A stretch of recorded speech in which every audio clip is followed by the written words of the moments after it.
GTV for unity and development.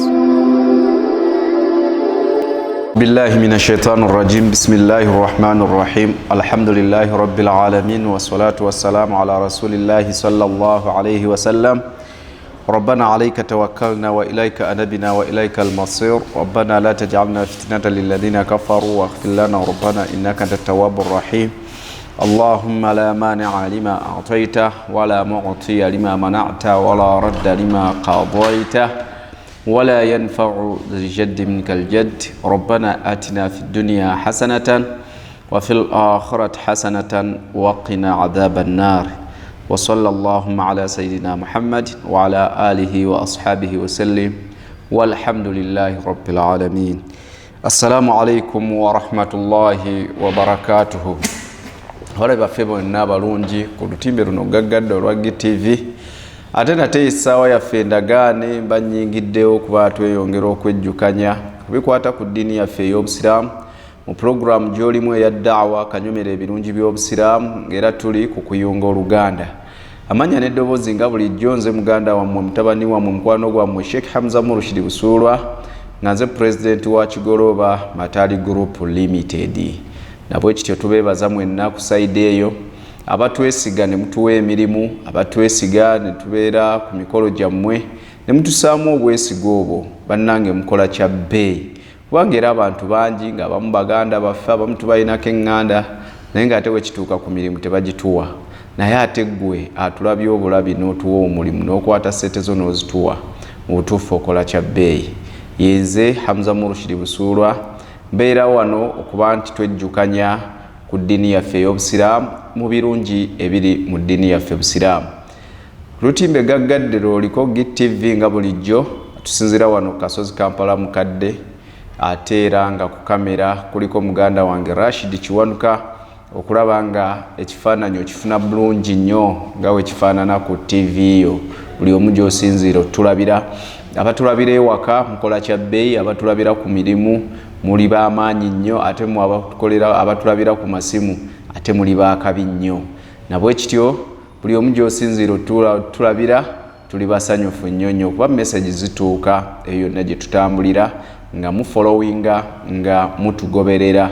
Era no tubasaba n'obasaba tuli mu holiday ab'amasomero muleete obulango bwammwe tubulange tutegeeze abantu amasomero gammwe n'emiwendo bagisazeeko ko ejjangu olabe wano ku GTV onoonye omukulu Rashid Kiwanuka ajja kukwasaganya bulungi emiwendo gya wansi nnyo babasaliddeko 20% by the way.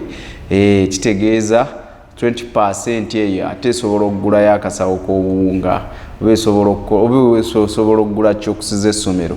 Nabwe kityo muleete temwekubako njawulo omukisa weeguli jangu leete essomero lyo tulirange ofune abaana obulwe ne wobatuuza gwe olimanya kyolituwa. Control room waliyo Hadiya Muhammad ne Shesenkaye okulaba nga buli kimu kitambulira ddala bulungi insha Allahu taala. Njozaayoza buli omu afunye ebirungi mu wiiki gye tukubye emabega. Buli afunye ekirungi kyonna tukuyozaayoza tuwe tukusanyukiddeko webale kutuuka ku kkula eryo ery'okufuna nti ofunye ekyengera mu bulamu mu wiiki gye tukubye emabega. Tusaba Allah akuteeremu omukisa mu kyengera ekyo era akikukuumire. Si kyekyokka ne tukubagiza abo bonna bonna abafunye ebizibu eby'enjawulo. Ensi bwetyo nabagamba bwetambula. Ensi okubeera nnomo wateeka okubeera w'amasanyu at the same time abalala bwe baba basanyukira wateeka okubaawo abakaaba. Eyo yensi. Nabwe kityo mwenna abafunye ebizibu eby'enjawulo tubakubagiza n'ekikubagiza ekigamba nti inna lillahi wa inna ilaihi raji'un. Nga bulijjo naddala nze na wano ku GTV tubakubiriza kubeera bagumiikiriza, temwetta, temwetuga, temwogera bingi. Eyatutonda gyali aba atuwadde ku bigezo ebyo okulaba nti nno atupima ddala ddala tumutegeera, atupima obukkiriza bwaffe. Obukkiriza bw'omuntu tosobola kubutegeera, tosobola nawe kwetegeera nti ddala oli mukkiriza tonnafuna bizibu. Ate tezimala kukubulamu n'olyoka olaba abantu tebaalikoze shiriki naye abantu bakola shiriki, abantu baloga lwa nsonga bbiri, bwavu na bulwadde. zensonga ezikulembera ebisigadde byonna. Muntu waba alina ssente omunyo onyumya n'olugamba okimanyi nti abantu ngo baloga batya biki nga nsonga ki, naye ssente lwe zimuweddeko nga takyazirina ate nga demand ziwe ziri fees bito biri waliwo wandoga olwo nga naye bamulagirira omulogo. Omulala wabanga obulamu bulungi tayina ye omubiri gwe mulamu talwalanga gwe nga ye mulamu bulungi ne famire bonna balamu tayinza kulowooza nti abantu bagenda mu malogo, naye obulwadde bwe bumukwatako abawi b'amagezi abamutuukirira Allah kukakkana ng'aseeredde ng'agenze mu shiriki ng'agenze mu kuloga. Nabwe kityo Allah ensonga lwaki atuleetera ebigezo bino linabluwana atuleetera ebigezo bino tugezesa linabluwana imaanuna atugezese imaani zaffe obukkiriza bwaffe buyimiridde butya. Gwe wenna alina ebizibu ebyenjawulo y'ensonga lwaki ebizibu by'omuwalimu byanjawulo, okugezesebwa kw'omuwalimu kwe bamugezesa kwa njawulo okusinga kono maamuumo gwe bakulembera obukulembezi. Nolanga ekyasseeka kinene avudde waka abaana balamu buli kimu kitambula bulungi, anti yasomesa obugumiikiriza, yasomesa okwesigamira Allah, byonna yakubiriza aya akatuuka jala wagamba abaana babiri Allah abajjuludde naye ng'alese abasiibudde. Ekyo ekigezo Allah Mungu abitutaase era tusaba Allah aleme tugezesa na bigezo bye tutasobola kuyita. Bangi tuseerera bangi nabwe kityo ebigezo ebyo tubifuna biri mu bulamu bwaffe ate tusobola kwawukana nabyo, naye Allah aba ayagala tugezesa kulaba obukkiriza bwaffe buyimiridde wa kuye ddala tumwesiga haqqa tawakkulihi. Gwe tunuulira lwaki abaweereza mu ddiini ya Mungu be basinga okuba bamufuna mpola, sijja kugamba abaavu naye basinga okuba bamufuna mpola. Nosanga nga seeka obulamu bwe bwonna ali myaka 4 talina mulimu 5 talina mulimu gwe yali akoze wabula asomesa ddiini ya Mungu. Mu bwongo bwaffe twalirowoozeza nti be baali badde basinga obugagga kuba abaweereza Allah, naye ne weesanga nga musajja wattu akyali muzigo, abaana abazaalidde muzigo atambuza bigere biki nga bw'atyo Allah embeera gye yamugezesa nayo gy'atambuliramu. Akati ebyo byonna ebigezo ebyo byonna ebizibu bye tufuna mu bulamu bwaffe Allah aba ayagala tugezesa bukkiriza bwaffe. So muganda wange wenna ndaba omusiraamu, nsonga lwaki tukubiriza gumiikiriza na buteekola kintu. Abantu beekola ekintu mwamulabye gamba just myezi 4 n'atta omuntu mulamba minisita ate naye n'amala ne yetta. Twabadde tuli awo wano oli n'akuba manerendo mu India amasasi, simanya nabyo story tagezezzaako gifollowinga naye nga nayo eri awo gasimanya babadde bamubanyi simanya millions 2 simanya nokaka kati ezo sente zittisa omuntu. Ebyo byonna biri awo bigezo, naye gwe omukkiriza gwe omusiraamu oba gwe omulabi waffe owa GTV totuukanga kweyembeera etta omuntu. Naam, tuli ku kuyunga Oluganda ebadde wasuya yaffe ey'olwaleero. Tufunayo kooka wasuya nyimpi okwebuulirira okutali ku musomo mu ddakiika ezikulembera zibeera wakati w'ettaano awo. Ke kaseera kati tandiko sevinga ebiri oba osevinga mitwalo ebiri tunagenda otutuuka mu mwezi gw'omukaaga awo nga 15 oba ofunye sente zinaagula embuzi, oba ofunye sente zinaagula endiga, oba ofunye sente abali ku nte zinaagula ente muba mumaze ogisonjola. Tuleme kwekubako njawulo, bino ebiseera Allah abituleetera tubeere nga tuvuganyizaamu, tubeere nga tusobola okufuna ennyumba ye ey'emirembe ey'ejjana. Kyekitambula essaawa eno tugenda mu Dhul-Qaada, tulina omwezi gumu. After Dhul-Qaada tubeera mu Dhul-Hajji mwe tulina okusalira salatu al-Eid al-Adha. Salatu al-Eid al-Adha. Swala eyo tulina okusala ebisolo lillahi azza wa jalla. Sulatul Rahmi kwe tuli tuli kuyunga oluganda ngera tuli ku fawaidun emigaso gye tufuna mu kuyunga oluganda. Twalabako mu darasa yaffe yakulembera emigaso musanvu tugamba Sulatul Rahmi sababu lisilatillahi lilwasil nsonga semasonga Allah okuyunga oyo abeera ayunza oluganda. Tugambe eyokubiri Sulatul Rahmi sababu lidukhulil janna nsonga semasonga ey'okuyingiza ejjana. Yena ayagala ejjana ya Allah yunga oluganda.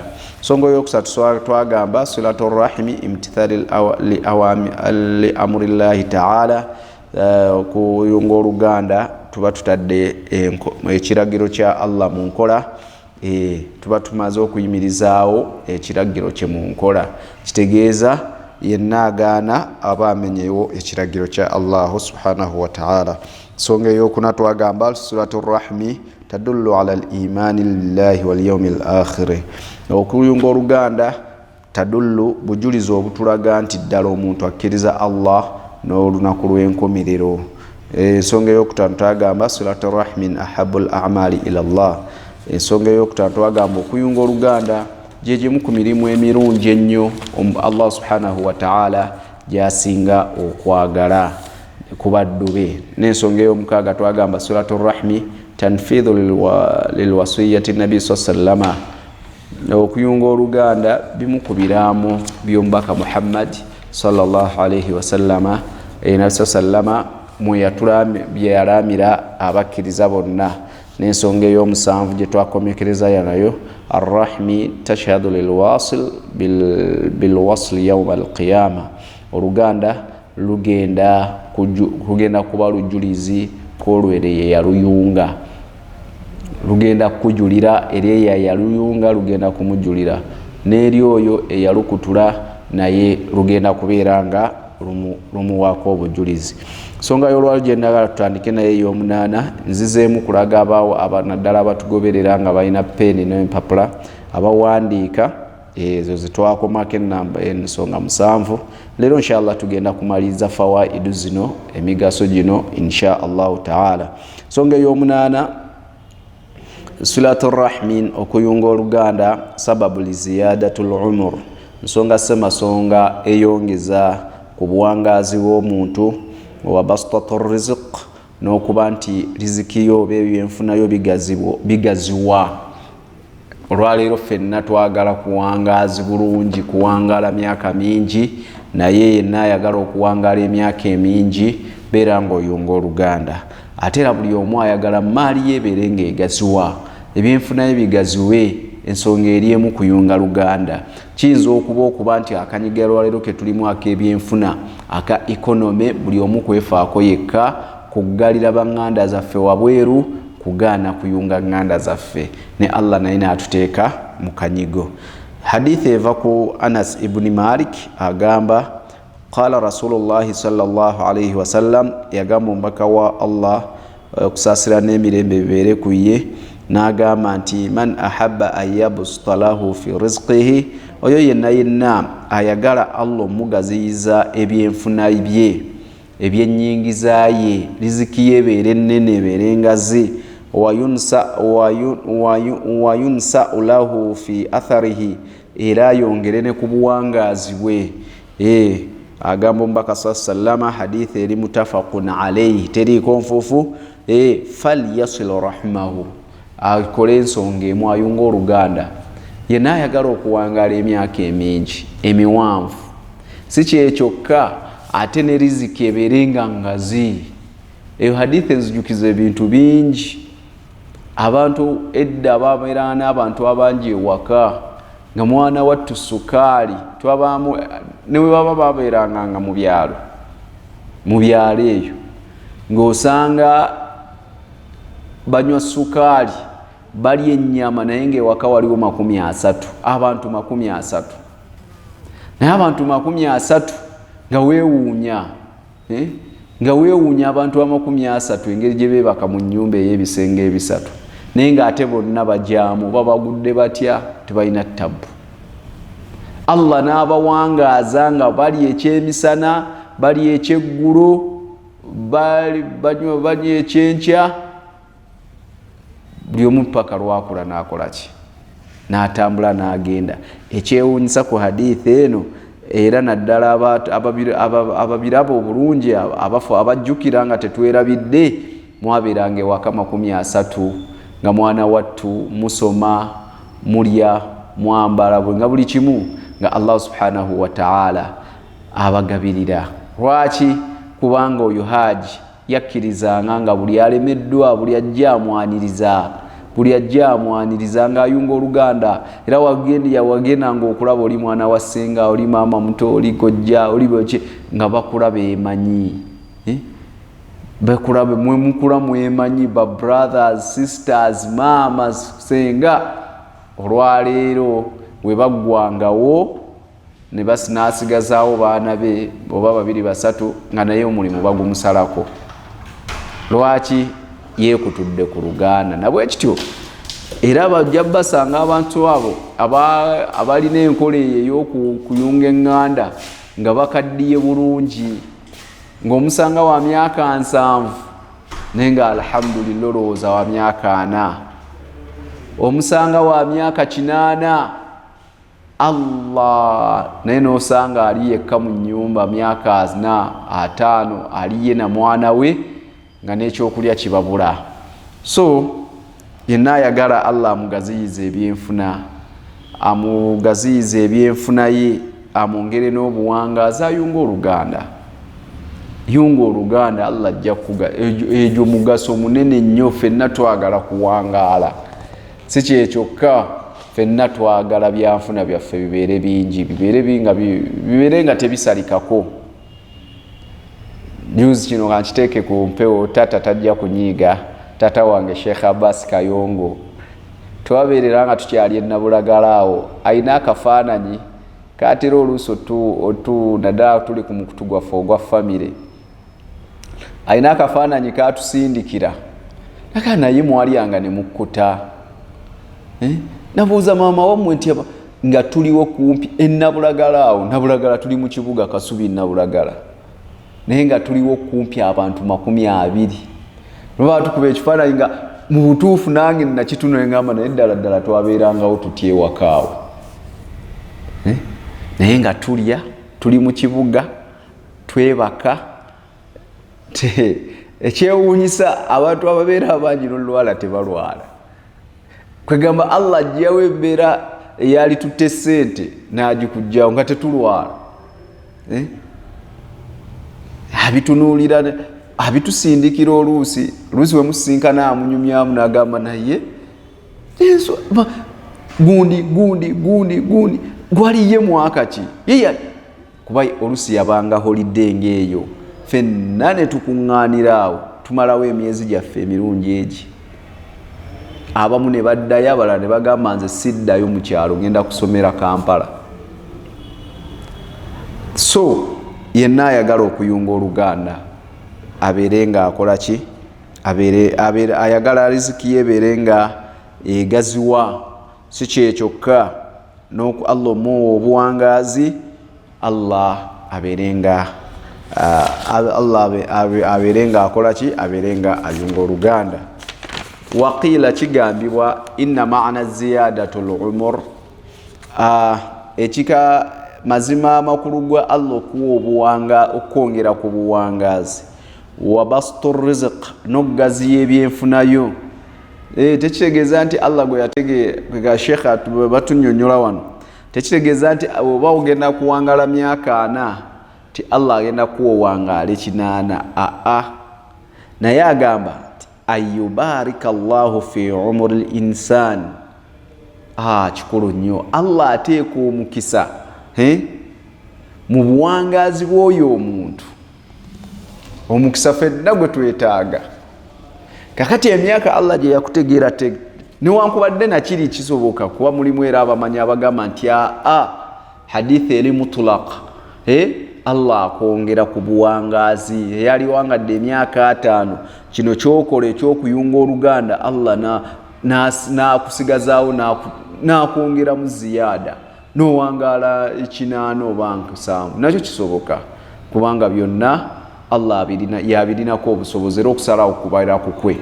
Naye kitwagadde omuwano ti ayubariki Allahu fi umur, Allah ateeka omukisa mu myaka gyo mu buwangazi bwo. Abantu bangi nga bye bakolera mu myaka gye balina sitobibawa, nga Allah ataddemu omukisa. warazaqahu fayamalu fi waqtihi ma la yamaluhu ghayruhu fihi, era ne riziki yo n'otandika okufuna ssente mu buwangazi obwo nga abalala mu batazifunira. Sawa omwana nga wa myaka 3-4 nga bizinesi zalina, Allahu akbar walillahi alhamd, nga n'ow'emyaka 6 newozimu atasobola ziddukanya. Kakati Allah ateeka omukisa ffenna kuno ku nsi ekitutawanya. Kyova olaba omuntu wataba na mukisa aba na bisiraani. Ebisiraani gyebiri, ekisiraani gyekiri. Kakati ffenna tusaba Allah kututeekera mu mikisa mu bintu byaffe. Allah wakuteeramu omukisa, buli kimu kitambula bulungi. Allah nakuteera omukisa mu ssente. Allah bateeredde emikisa mu baana mubalaba, nga abaana be tebamusumbuwa, ng'alina abaana abasukka mu 10 naye nga bonna agamba kimu alhamdulillah. Nze abaana Allah ng'amwebaza buki, ng'amwebaza kuba abaana Allah yabamuteeramu omukisa. N'osanga Allah batateereddemu mukisa ng'alinawo baana 2 naye nga wallahi bamufu, nga asiiba akaaba. Mumusaagana duniya ng'asiiba akaaba ng'abaana 2 bamufuukidde abaana. Nga tesi kyekyokka nti oba baagaana okusoma n'ebirala, nga yabasomesa, balina zi degrees, balina profession ez'amaanyi, naye nga baagaana okukola. Badda ku kunywa mwenge, badda mu bitamiiza njaga, ate se tebazaagala we babba abantu, we bakola ki, we tebava mu makomera. Agamba abaana bano baana bantamye. Allah be yateera omukisa mu baana buli kaseera aba abenyumirizaamu. Nzijukira statement emu ku kyalo ewaffe e Lutembe gye tuwangaalira. Waliwo haaji omu yagenda n'alwala, kati nga ffe jjajja waffe nga atera okugendayo okumulambula, naye lumu yamusanga kyaddiringana embeera nga za mirundi 3, ng'amusanga tewali amufaako n'ebirala. Jjajja n'ayisa statement n'amugamba, nze abaana abange alhamdulillah, naye nze nkubuulira abaana abange n'abazzukulu bange tebasobola kundekulira, tebasobola.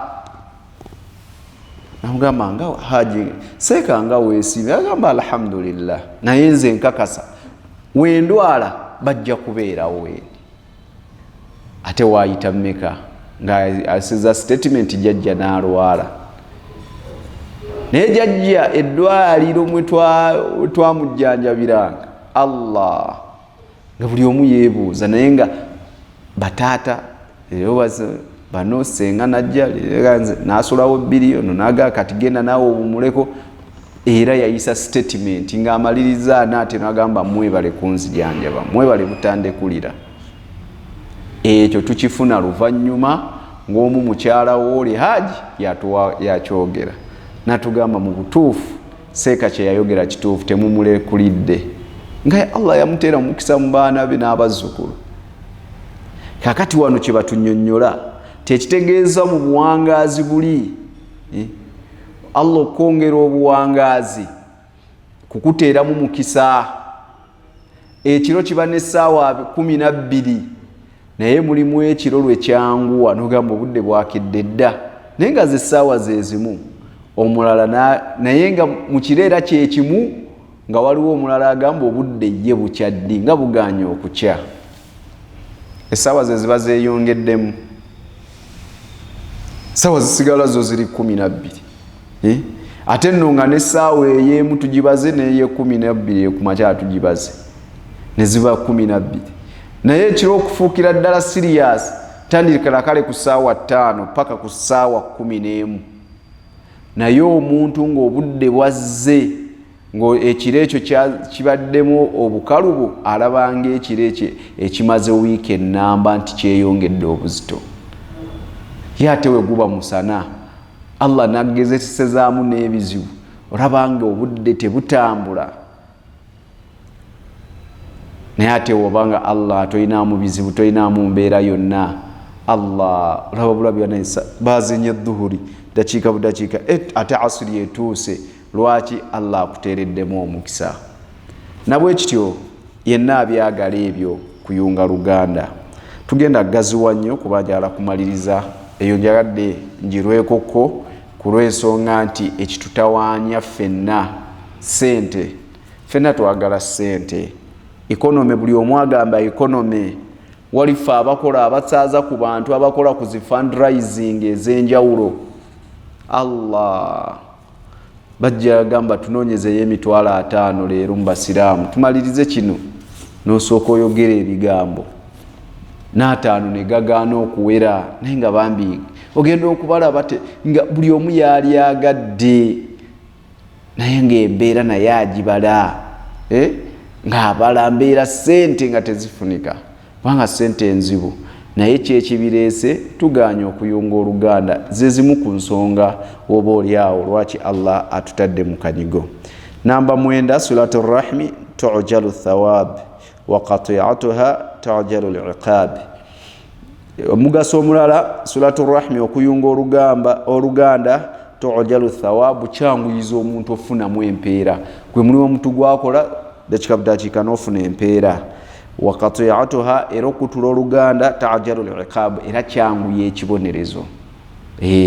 Wali empeera ozifuna mu bwangu nona akutudde then ekibonerezo kyanguwa. Hadithi eva ku Abi Huraira radiyallahu ta'ala anhu agamba qala Rasulullah sallallahu alayhi wa sallama yagamba mbaka wa Allah okusaasira n'emirembe bibeere ku ye laisa shay'un ati'u Allah fihi a'jal thawaba min silati rahmi. Laisa shay'un tewaliwo kintu ati'u Allah fihi omuntu kyatiramu Allah subhanahu wa ta'ala a'jalu thawaba ng'ekintu ekyo mu kutya Allah kyanguya empeera ze nazifuna mu wangu min silati rahmi nga okuyunga Oluganda. Bimaana ayagala kagwirawo twagala nnyo ebintu ebyamangu. Ekyo kyo sente twagala nnyangu by'amangu buli kimu twala kyamangu nabwe kiti ayagala empeera ez'amangu yunga buyunzi Luganda.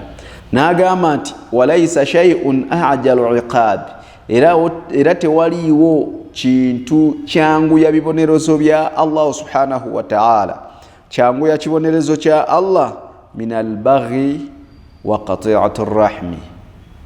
Inna Allah ya'muru bil ihsani wal 'adli wa ita'i dhil Allah ayegamba etya subhanallah egenze agamba nti tudde ku hadith aya katugireke balwadde aya jimbadde njale kwatagana ne kino ekya baghi nga min al-baghi wa qati'ati ar-rahmi tewaliwo kyanguya bibonerezo bya Allah nga kwonoona oba kugeya buli kyono naddala wa qati'ati ar-rahmi nakukutulawo kuyunga Luganda. Mwe mubatunuulira abeekutudde ku families abamu baba bagagga sobola okukumenyera wano abantu 10 right now ne gye baali babeera ne business ze baali balina ng'olwaleero banoonya mu nsi balinga abaafa naye nga balamu ng'emmotoka babanga bakyusa nkyuse naye nga kati bali ku bigere wakulengera wasooka okukula batakweyoleka naye nga just yali ensonga egi kukutulawo Luganda. Allah n'ababonereza Allah n'ababonereza ebibonerezo bya Allah byanguwa nnyo ku muntu akutuddewo Luganda. Basiraamu bwe tuba twagala tube n'emirembe tuyunge eŋŋanda zaffe. Ekisooka tufunamu ebintu bibiri. Ekisookera ddala empeera z'amangu. Twalaba tutya bwe tuyunga omugagga ayunga atya naawe omwavu butya bw'oyunga. Tewaliwo atayunga munne. kyebava bakuliyita luganda lwakuyungagana. Omwavu waye kutula ku luganda era ayavuwalira ddala n'ataddamu kulabika. Oluusi ne mu famire emitima gyaffe Allah n'amugyamu kuba yeekutula. Gwe mwavu ate gwe weekutudde. Jangu mu banno mwe munaava agamba nti bannaayi naye kamadanga embeera ye mbi tumukoze tutya. Tyago oyogera naye kamada mbeera ki tyowaye anti seeka emirimu gyadobonkana nti kale haji mwana takyalina mulimu ajje wano ku dduuka agiraayira ajje wali ku dduuka kamada w'amaanyi ajje wali ku dduuka mugamba ajje ku dduuka.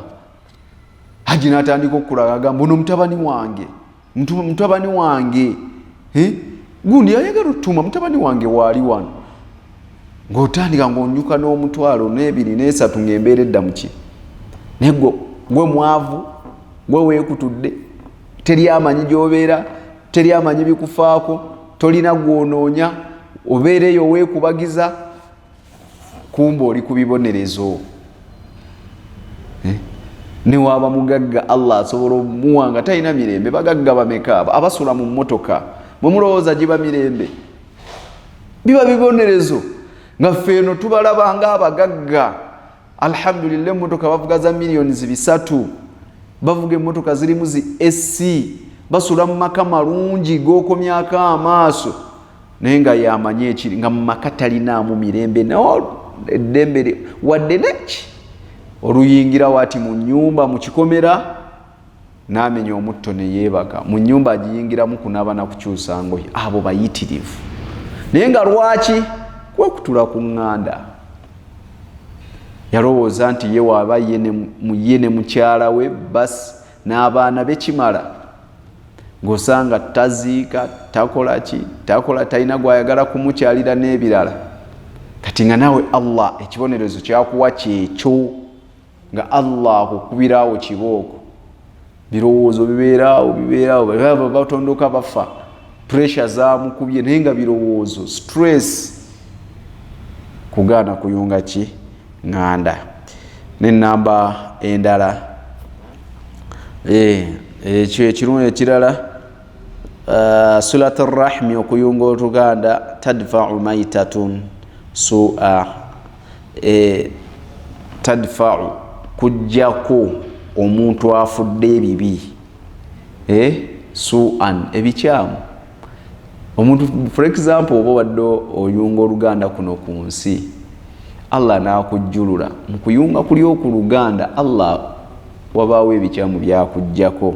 Hadithi eva ku Ali radiyallahu ta'ala anhu agamba man sarrahu an yamuddu lahu fi umrihi oyo yenna ayagala Allah omwongera ku buwangaazi bwe wa yusi'u lahu fi rizqihi era ayongere ku ye ku riziki ye wa yudfa'u anhu maitatun su'e era amujjeko su'e ebikyamu maitatun ng'afudde falyattaqillah abeere ng'atya Allah si kyekyokka walyasil rahmahu era ayunga oluganda. Kola nsonga 2 wano abamanyi babadde bannyonnyola abamu maitatun bagambye obulwadde abamu bakyuyise kufa naye byonna Allah akuggyako endwadde embi endwadde nga zitumalawo Allah newe batugambidde wano nti nno Allah akuggyako tadfa'u maitatu su'i Allah nga bamuwe bakigambye nti maitatun wano ekitegeeza n'okufa babuyise bulwadde. Yes kale tutwale ekyo kya bulwadde kujjako ndwadde embi. Ani yali yetaaza okulwala kansa genda wandiye mulago mu Cancer Institute mugende mulambule ku balwadde genda ku muwodi y'abasiriimu tubeera naddala faawa walimu ebigezo Allah byatuleetera abantu batuleetera otya n'okutya.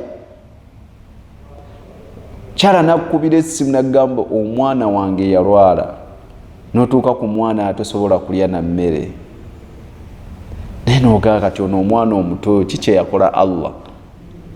Abalala bamuyite mu kibuga omwo, muyite just ku street za Kampala. Kale toyina budde bugenda mu malwaliro, naye ne Kampala toyitamu. Nolaba omwana ng'omutwe munene.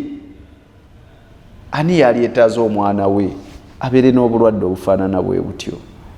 Mulala n'omusanga ng'okugulu kunene bwe kuti. Ani yaleetaza omwana abeere mu mbeera bw'etyo? Ye essanyu likuva wagga omuzadde ng'omwana we ali mu mbeera bw'etyo. Olaba omwana alemwa bulumi just n'osuubira nti omwana ofunye sente zofu Allah akugabiridde, abaana bange baludde okulya kakoko, n'ogenda n'essanyu lingi n'ogula enkoko wali eri n'otuuka ewaka n'omuyita n'ogula ice cream n'otuusa n'agamba nze daddy saagala. Ekyo kyokka kikulu n'otandika omwana yalwadde, lwaki toyagala biki n'obuuza maama we ono omwana yabadde ki? Nkyalabika akkuse nnyo, ayagala nnyo enkoko. Bw'atyanga omwana mulwadde. So ebyo byonna ezo endwadde embi Allah azitugirawo lwa kuyunga luganda. Kyovulaba amagambye wali eri mu point ekulembedde. Gweddayo otunuulire families ezirina abantu abangi, wallahi Allah abajjako endwadde tebalwala. N'abamu beewaana nagamba ffenze bukyandi myaka anasimanyi mpiso weeruma, naye ogenda okutunuulira nga baabwe jjajja waabwe oba naye kennyini nga talina muntu gwafubutula waka, nga buli omu amusembeza. Nabwe kityo tubeere nga tuyunga eŋŋanda. Allah atuggyeko endwadde enkyamu. 11 Suratu Rahmi, afdalul akhlaq ahli dunya wal akhirah. Okuyunga eŋŋanda afdalul akhlaq yemu ku mpisa ezikyasinza okuba empisa ennungi ahli dunya, abantu b'oku nsi kuno ze babeera nazo. Abantu ahli dunya wal akhirah, abantu nga ba mu nsi era nga ba mu jjana oba ba nkomerero ze babeera nazo, baba bayunga eŋŋanda. Baba bakimanyi nti asawa yonna agenda kusisinkana Allah subhanahu wa ta'ala. Hadithi eva ku Uqba ibn Amir annahu qala laqaitu Rasulullah sallallahu alayhi wa sallama, yalabo yasinkana omubaka sallallahu alayhi wa sallama. Faqal, namugamba ya Uqba, wange gwe Uqba, ala ukhbiruka, abaffe nkubuulireyo bi afdal akhlaq ahli dunya, ku mpisa ezisasinza okubeera ennungi ennyo, empisa nga nnungi ku bantu b'omu nsi muno. Wal akhira, ate nga era ze empisa z'abo ab'enkomerero, bimaana ba ahlul janna, bannannyini jjana. Oli yalina tasobola kugaana, n'atandika n'atugamba tasilu man qata'ak, beera ng'oyunga buli omu akkutulawo. Gwe buli gw'olaba kizibu wala seeka abisomesa yaali mulungi, nange neerwanako lwange mulimu akukola ekintu n'ogamba naye neweekubiriza ate nodda. Gamba kale tekantandike n'essalaamu eno, ogenda olaba nga ogenda oseeseetuka mpola mpola. Kaakati agamba nti yunga buli akukutulawo, buli agamba nti akwekutulako gwe omulimu kumuyunga. N'amugamba ekirala, watu'tiya man haramak, ate gwe wa buli akumma. We wagenda okwewola, olira gwe muganda we n'ogenda mugamba mpolaayo omutwalo n'agukumma, kati ate ye wajja muwe ebiri. Wata'afu amman dhalamak, sonyiwa buli akulyaza amaanyizza.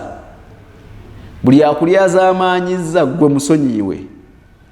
Ala waman arada an yamudda lahu fi umrihi, abaffe tulaba era yonna yenna ayagala Allah omwongera ku buwangaazi bwe. Wayabsutu fi rizqihi, amugaziyize n'ebyenfuna bye.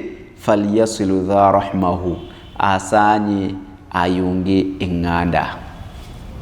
So ezo kyekimu ez'empisa z'aba ahali duniya, abantu abali muno mu nsi nga beeyisa bulungi, si kyekyokka era bagenda okubeera mu jjana ya Allahu subhanahu wa ta'ala. So ngendala silatu rahmi, okuyunga oluganda, tathmirul amwal, tathmirul amwal, kwongera thamarati biba byengera. Muntu ayunga oluganda, emaali ye Allah agyongeramu amaanyi nebangazi nnyo, ekyo tukiddiringanye. 13 silatu rahmi, kuyunga oluganda, sababu limahabbatullah, sabab nsonga semasonga limahabbatu li ahli lilwasil, nsonga eyagazisa oyo gwe bayunga oba abayunze, lilwasil abayungiddwa. Omuntu senga ajja mu mbeera nga muganda wa ate nga alina akanyigo, ali mu kanyigo, tuyite ala sabili almithali, nagamba baba oba senga oba haji, saba onyambiseyo emitwalo 5, abaana bonna batudde waka. Mugamba abaana bonna batudde waka, abaana bange ng'owalwawo okubaleeta wano, walwawo naawe okuŋŋamba, nze bulijjo mmanyi abaana kati osabye 5 n'omuwa miliyoni y'ensimbi kuba ogirinako obusobozi, n'omala n'omugamba kati okusoma we kuddamu, abo abaana bandeetere. Bali bameka nti bali 5, bali mu kiraasi ki, weeti ne bweti ne bweti, n'obakwata n'obateeka gwe n'ogamba bano baana bange, abaana bange bandekere. Omuntu oyo tayinza kwerabira, aba akwagala nnyo kubanga omuyunze. Kale newe mufuna obutakkaanya era asigala mukali, naye senga teyankwatira ku baana, akantu ako kategeera twabeerawo.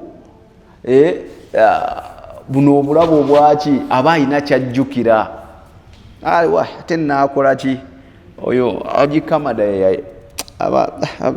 kale kambireke yeebulizabulizaawo, buli obulabe bwe yali kutuusizzaako bubuliraawo, ate waba tabaddeeko nawe ate amahabba n'okwagala kweyongera wakati wammwe, kuba ajjukiramu nagamba nali mu kiseera ekizibu weekiti, asaagala amuŋŋambirako. Kale ne waaba ayina kye yakoze ekitatambula bulungi, naye muntu akuyirawo omubiri, nagamba haji mumuveeko, yenna ayagala okwogera ku haji, kale yogera ku nze olabe ekinanva, ate nze mummanyi nakanga, seba asobola okukangakanga mu famire yonna ng'etuddaawo bahaji bamuvuddemu, ye n'ayimirirawo. Lwaki? Kubanga ajjukira kyewali omuyambyeko, kyewali omuyunze nakyo, wamuweerera abaana okubajja mu primary paka university, kuba abagagga oba abantu abalina ssente, gwe kyofuna ku mitwalo 2 yakifuna ku 10 olwa connections ze baba nazo. Abaana bali 5, wali olina osasa obukadde 2 yeweekanga awaddeyo kakadde kamu, ate nga bonna basomye, ate nga basomye bulungi. Nabwe kityo kireetawo amahabba n'okwagalana wakati w'oyo abayungiddwa. Agamba hadithi eva ku Abi Hurairata radhiyallahu ta'ala anhu, agamba qala Rasulullah sallallahu alaihi wasallam, inna silati rahmi mahabbatu fi ahli mathirat fil mal munsa'atun fil athar. Inna silati rahmi, mazima okuyunga oluganda, mahabbatun, mulimu okwagalana, fi ahli mathirat fil mal munsa'atun fil athari, mu mbeera y'ono abeera ayungiddwa ahali muthirat, gwaba akwatiddeko ya rabbi, wa munsa'atun fil athari, era newabeerawo okugaziwa kwaki kwokuba nti nno maali yeegaziwa n'ebirala. So tubeere nga tuyunga eŋŋanda. Namba 14 tunatera okumaliriza, anna qati'u rahmi, ino nsonga nkulu nnyo. Kale ne woba gy'otuttemu mu ddalasa y'olwaleero, era ddalasa eba tekusaze. Anna qati'u rahmi, mazima yenna akutula oluganda, la yadkhulul janna, tagenda kuyingira jjana. Yenna ayagala oyingira ejjana, please and please tokutula Luganda, kubanga yenna akutulawo Oluganda tagenda kuyingira jjana. Hadithi eri muttafaqun alayhi eva ku Jubair ibn Mut'am anna nabiyya sallallahu alayhi wasallam qala, mazmumbaka Muhammad sallallahu yagamba, la yadkhulul jannata, tajja kuyingira jjana qati'un, yenna akutula Oluganda, yenna akutula Oluganda ejjana gyesonyiwe. Osaala osiiba okola buli kimu kyonna, naye Oluganda toyagala kumanya. Nkuwa amawulire amalungi era amawulire ag'ennaku ku sayidi emu oba endala. Byosaala biveeko, enjala ekulumira bwereere, byogenze sijja nakuyita genda ezo sente z'otwala mu hijja buli mwaka, umura hijja, ezo zonna zikumenyera bwereere ebbanga ly'omala ng'okutulawo Oluganda. Tera obagamba waneeno ne tubagamba nti omuntu okugenda ku nnyumba ya Allah, okulambula ennyumba ya Allah kirungi, gye gimu ku mirimu emirungi. Era omubaka sallallahu alayhi wasallam yatukubiriza nnyo okuddiŋŋana ennyumba eyo buli wafunawo kafurusa omukisa gwonna.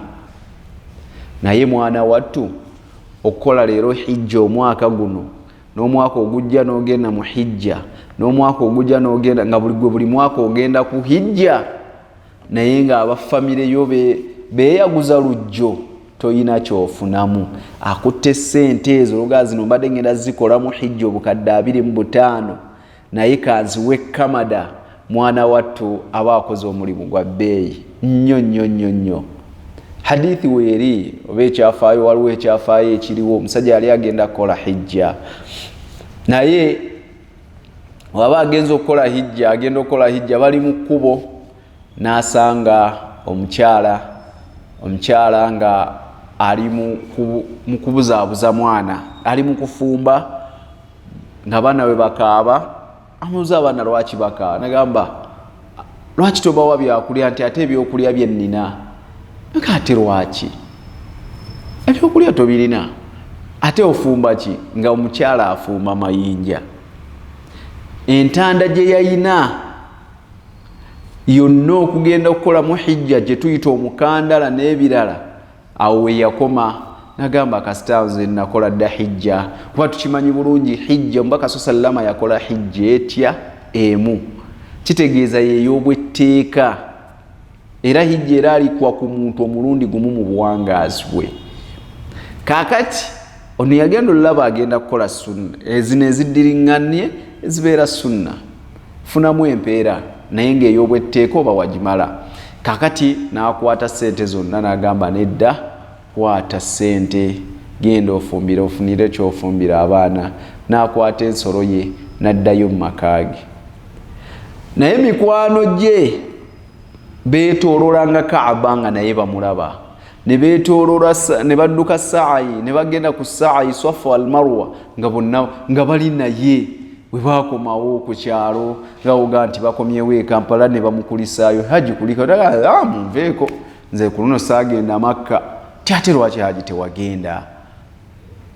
Nze saabaddeyo ku Kaaba, saabaddeyo ku Kaaba. Ti lwaki? Twakulabye mu Arafa, ne tukulaba ku tawaafu, ne tukulaba ku saayi, kati ate otugamba mbu emuna wasuze negundi. Agamba kiba bwe kityo, Allah alayika yansindikidde malayika n'enkolera emikolo. Naye nze n'abanyumiza sitone, agamba sente ezange zonna nga wenjibannyonnyodde naziwa omukyala abeeko kyafunira abaana bafune kye balya. Negundi Kamada naawe zizo oli okola ki? Naawe nkutadde.